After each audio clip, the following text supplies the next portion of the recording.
En janvier 2022, le comité interministériel donc a labellisé donc la ville de Dijon, mais particulièrement le quartier des Grésilles et de la Fontaine-Douche au titre des cités éducatives. Mais jusque-là, nous ne pouvions pas encore avancer parce que nous ne connaissions pas le montant, en tout cas, des subventions qui ont été attribuées.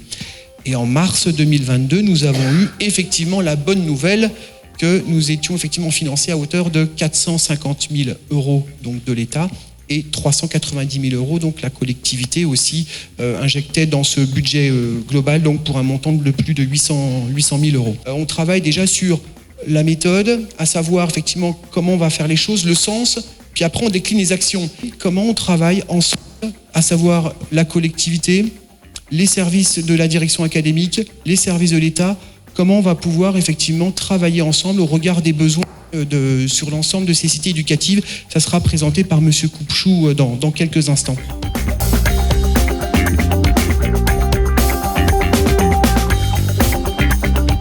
Les objectifs de la cité éducative, vous les voyez, M. Leneuf l'a précisé tout à l'heure, prise en charge sociale éducative de 0 à 25 ans, donc de la petite enfance jusqu'aux jeunes adultes. Vous voyez que le spectre est large, c'est une masse d'interventions qu'il faut anticiper.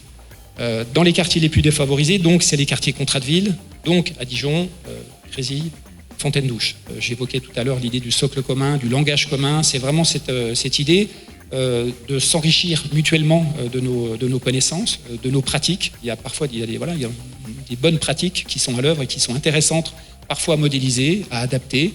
Donc faisons les choses aussi ensemble sur ce point. Là, on retrouve les grands sujets qui animent la cité éducative. Au sein de ces grands thèmes, on va retrouver bien évidemment des actions qui sont déjà à l'œuvre, d'autres qui sont à construire.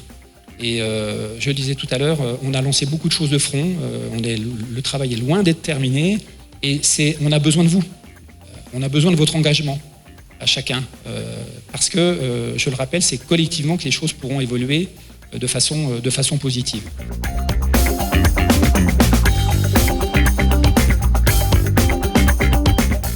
Ce que je veux, ce que je souhaite, ce que nous souhaitons, c'est que les enfants de ces deux réseaux, leurs parents, les personnels qui sont engagés, quel que soit d'ailleurs, que ce soit dans l'éducation nationale, mais aussi dans les associations qui sont nombreuses, sur les deux terrains, les éducateurs, etc., vous puissiez contribuer plus facilement encore à apporter aux enfants de la cité éducative, enfants qui vont de 0 à 25 ans, puisque c'est l'âge, à contribuer à leur apporter davantage pour leur permettre de s'épanouir, de grandir, de devenir demain des citoyens éclairés et des citoyens qui participeront eux aussi à l'activité de la cité.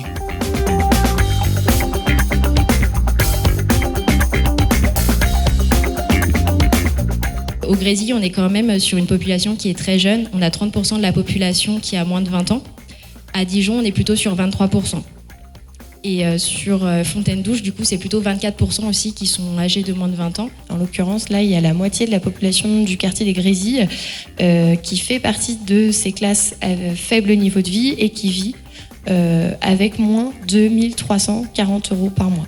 Par rapport à Fontaine-Douche, on est sur une répartition un petit peu plus équilibrée, avec un petit peu plus de classes aisées et un petit peu moins de classes à faible niveau de vie et une importance des classes moyennes. Et donc l'élément aussi à avoir en tête là, quand on regarde ce détail par tranche d'âge, c'est la tranche d'âge vraiment qui se distingue en termes de vulnérabilité, enfin où le taux d'enfants en situation de vulnérabilité est le plus important, c'est les 6-10 ans, où il y a 2 enfants sur 5 qui sont en situation de fragilité.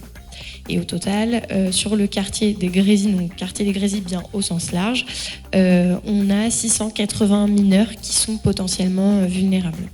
Donc c'est aussi un élément à avoir objectif et qui permet de peut-être aussi guider vos actions.